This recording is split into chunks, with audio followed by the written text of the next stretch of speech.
సరే అప్పుడంటే ప్రవల్లిక ఎస్ఐ గారి మీద జరిగినటువంటి ఆ, దాడి లాంటిది ఇది. దాన్నేమో ఆవిడని శ్రేయస్సుని దృష్టిలో పెట్టుకొని ఆవిడకి హెల్త్ బాగాలేదు, అంతకుముందు కొన్ని రోజుల ముందు ఇవన్నీ లోకల్గా మాకు తెలుసు అని చెప్పేసి కాకమ్మ కథలన్నీ చెప్పాడు ఆ చింతాడ రవికుమార్ అన్న అతను. 10 రోజుల పాటు ఎందుకు పరారీలో ఉన్నాడో తెలియదు.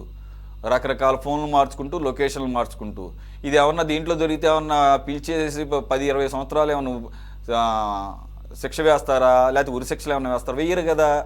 ఇప్పుడు అతను A1గా ఉన్నాడు. ఇది శ్రీకాకుళం పర్యటన సందర్భంగా ఆ ప్రవల్లిక అన్న ఆవిడ మీద ఎస్ఐ మీద ఆ, చేతులేసి తోశారని చెప్పేసి మంచి ఉద్దేశంతోనే అయ్యి ఉండొచ్చు గాక, మరి అదే వచ్చి పోలీసులు చెప్పి లొంగిపోతే బాగానే ఉండేది. మరి 10 రోజులు పట్టింది. మరి ఇక్కడేం చెబుతాడు సార్ ఇప్పుడు ఈ పూతల పట్టు దగ్గర జరిగిన దాన్ని? ఇక్కడ కూడా ఆవిడకి ఏమైనా బాగాలేదా, మీకు ఏమైనా తెలుసా?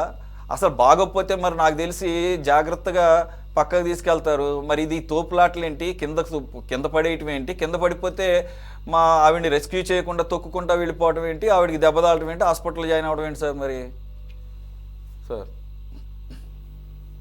రామర్ సురేష్ గారు, మీకు ప్యానల్లో ఉన్న ప్రతినిధులందరూ కూడా శుభ సాయంత్రం.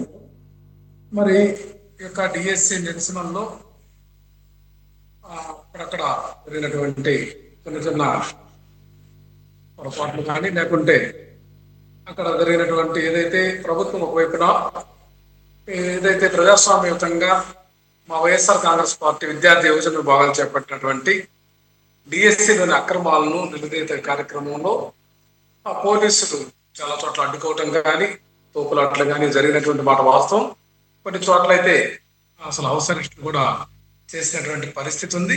ఈ పరిస్థితుల్లో పోలీసులకు, మా పార్టీ కార్యకర్తలు కానీ, లేకుంటే విద్యార్థి యువజన ఏదైతే నాయకులు కానీ ఈ యొక్క డిఎస్సికి అక్రమాలకు రచయితకు ముందుకు వచ్చినటువంటి శ్రేణులకు సంబంధించి కూడా కొంత తోపులాట్లు అక్కడక్కడ జరిగినటువంటి మాట వాస్తవం.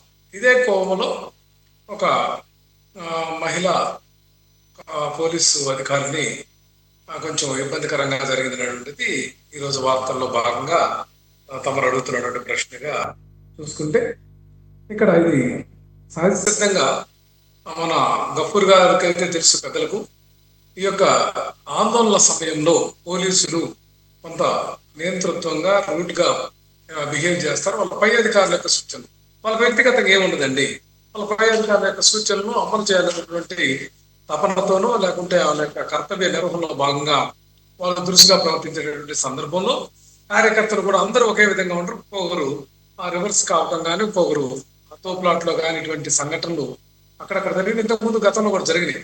అలాగే తెలుగుదేశం పార్టీ కానీ, వైసీపీ కానీ ఇక్కడ తేడా లేదండి. ఎక్కడ కూడా తెలుగుదేశం పార్టీ సంబంధించినటువంటి అంశాల్లో కూడా ఇటువంటి సంఘటనలు గతంలో జరిగినాయి. దీనికి పార్టీలు కాదు, అక్కడ ఉండేటువంటి పరిస్థితులను బట్టి జరిగాయని చూడాలి తప్ప వైఎస్ఆర్ కాంగ్రెస్ పార్టీకి కానీ, మా యొక్క కార్యకర్తలు కావాలని చేసేటటువంటి దానికి కానీ ఏమాత్రం అర్థం లేదనేది నేను ఈ సందర్భంగా తెలియజేస్తున్నాను. ఏదేమైనా సరే ఇటువంటి అంశాల్లో జరిగేటటువంటి నష్టం కానీ, లేకుంటే ఇటువంటి అంశాలకు మేము కూడా ఖచ్చితంగా క్షమాపణ కానీ, లేకుంటే ఇది దురదృష్టంగా అభివర్ణించి భావించేటటువంటి అంశము. భవిష్యత్తులో ఇటువంటి జరగకుండా మనం అందరం కూడా ఈ యొక్క వ్యవస్థలో భాగంగా ఉన్నాం కాబట్టి ప్రతి ఒక్కరు కూడా దానికి తగ్గట్లుగా వ్యవహరించాలనేటువంటి అంశం మీద మనం ముందుకు పోవాలని కూడా ఒక అభిప్రాయంగా తెలియజేస్తున్నామండి.